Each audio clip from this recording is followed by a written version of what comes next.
ଆମେ ସମସ୍ତେ ଏକଥା ଜାଣିଛେ ଯେ ରାଗ ହେଉଛି ମଣିଷର ସବୁଠାରୁ ବଡ଼ ଶତ୍ରୁ।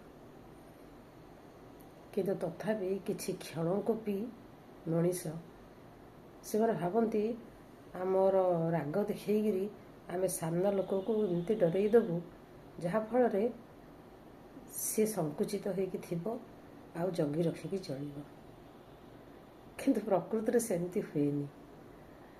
ଗରଜିଲା ମେଘକୁ ଯେମିତି କେହି ଡରନ୍ତିନି, ଆଉ ଭୁକିଲା କୁକୁରକୁ କାମୁଡ଼ିବ ବୋଲି କାହାର ମନରେ ଭୟ ନଥାଏ, ଠିକ୍ ସେମିତି ଏଇ କ୍ଷଣକୋପି ମଣିଷମାନଙ୍କର ରାଗ ବହୁତ ସମୟ ରହେନି, ଏକଥା ସାମ୍ନା ଲୋକମାନେ ଜାଣିଥାନ୍ତି। ସେଇ ରାଗର ମୁହୂର୍ତ୍ତକୁ ସେମାନେ ଚୁପଚାପ ସହିଯାଆନ୍ତି, ଦେଖନ୍ତି, ବେଳେବେଳେ ମନେ ମନେ ବି ହସନ୍ତି। ଆଉ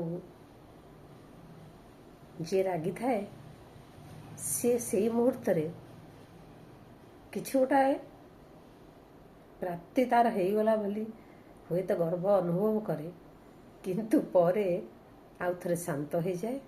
ଆଉ ଯେଉଁ କଥା ଚାଲିଥାଏ ତା ଜୀବନରେ ପୁଣି ତାର ପୁନରାବୃତ୍ତି ଆଉ ଥରେ ଘଟେ। ତେଣୁ ରାଗ କୌଣସି ଗୋଟେ ପ୍ରୋବ୍ଲେମର ସମାଧାନ ନୁହେଁ। ଆପଣଙ୍କ ଜୀବନରେ ଯଦି କିଛି ଅସୁବିଧା ଆସିଲା, ରାଗ ମାଧ୍ୟମରେ ତାକୁ ସମାଧାନ କରିହେବ ନାହିଁ। ଅସୁବିଧା ବିଷୟରେ ଚିନ୍ତା କରନ୍ତୁ।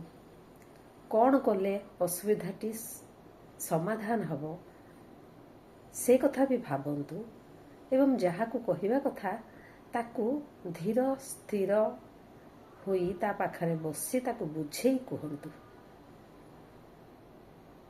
ଯଦି ଆପଣ ବୁଝେଇବା ପରେ ବି ସେ ବୁଝୁନି, ତାହେଲେ କେବେ ବି ଭାବନ୍ତୁନି ରାଗିଲେ, ପାଟିତୁଣ୍ଡ କଲେ, ଘର ଅଶାନ୍ତି କଲେ ଆପଣଙ୍କର ପ୍ରୋବ୍ଲେମ୍ ସଲ୍ଭ ହେଇଯିବ ବା ଅସୁବିଧା ଦୂର ହୋଇଯିବ।